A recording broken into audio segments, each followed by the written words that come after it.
and go. Hey, what's going on, guys? This is Dustin, aka Catfish from Cigar Federation. I'm sitting down here with Nabil Sabat of Elogio Cigars. If you didn't notice, about a week ago I reviewed their Habano, the Robusto size, and I was absolutely blown away by this cigar. And it just so happens that they're right down the street from us here at the show today. So now that it's Tuesday morning, I finally came over here and harassed Nabil into doing an interview with us. So Nabil, tell us a little bit about yourself, about the line, and what you got going on here, bud. Well, about myself, there's not much to say. I'm a simple guy, been in the cigar industry for 15 years. Purchased this company about 4 years ago, roughly 5 years ago. My wife and I are both partners. We produce our cigars all in Italy in a small factory.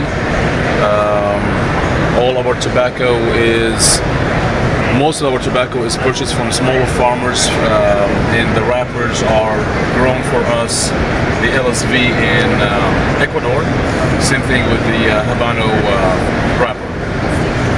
We have two blends, the Habano, Siri Habano and the Siri LSV. The Siri Habano is your middle, medium strength, smoother, creamier cigar than the LSV. They both have Nicaraguan filler and bonder. They both also have the Ecuadorian wrapper, Habano wrapper versus an Oscuro sun-grown. The Habano series is going to give you more of the creamier notes, smoother blend, more of an old Cubanesque. The LSV is going to be a little more on the stronger, spicier. They're both going to capture a lot of sweetness because we use a lot of nice tobaccos from the Nicaragua. The newer series we have here, this is the newest edition we launched. It's the Robusto Especial. It's going to come also in a Habano and LSV blends. The production this year on that one, 3,000 cigars. Wow. Then we have the Eccentrico. This is our Eccentrico number 2, second release. Every year we have a new blend, a new shape, a new everything, except of the packaging and the label. This one has, of course, all Nicaraguan tobacco, except of the wrapper is the Oscuro LSV. We're using Ometepe tobaccos, Jalapa, and Esteliz. Did I mention 2,000 cigars production?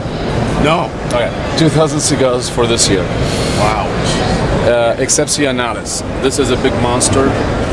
It's a length is 5 3/4 of an inch by 82 ring gauge. That's also we produce, and our goal is 3,000 cigars a year. Sometimes we're not successful. It's the lack of tobacco, damage on the shipping from Nicaragua to here. So sometimes we don't even get 3,000 in the country. I don't know what else we can go with. Well, you know, one of the things that I noticed when I had the Habano is it was an extremely rich, well-balanced cigar. And in all honesty, it seems like these days a lot of stuff coming out of Nicaragua, a lot of the really small boutique companies are coming out with these fantastically smooth cigars that seem to be raising the level for what my expectations are out of Nicaragua.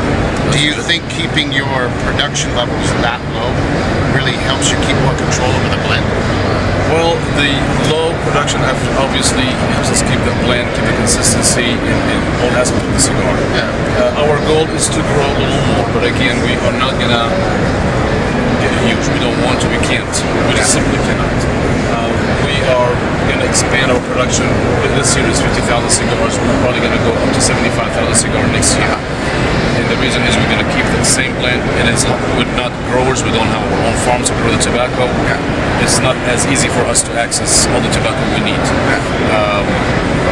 And just to add, the fact the blend and the balance, the flavor that you are getting, a lot of it has to do with what Carlos, our blender, does to create that cigar. Yeah, absolutely, and that's what really kind of intrigued me by it. I've been hearing about the cigar for a long time, and it seems like you have a lot of loyal customers. Even though I don't see it, I live on the West Coast, I haven't seen it anywhere. Well, you will do. But, well, good. Yeah. So that means you opened up some accounts today? Yes. Awesome. Yesterday. Or yesterday? Yes. Good. Awesome. Congratulations. Thank you. And I think it's something that as smokers become educated, they need to get turned on to stuff like this, because really the interaction on the palate is much different than some of the traditional stuff and the powerhouses that are coming out of there. So for me, I really appreciate it as a reviewer. Thank you so much. And I appreciate you taking the time to sit down and talk to us. So maybe we can get you in the future on Cigar Chat. Absolutely. Sound good? Thank you. All right, I'm going to let you get back to business, brother. Thank you so much, Elogio. Thank you. Check us out on Cigar Federation, guys. Thank you.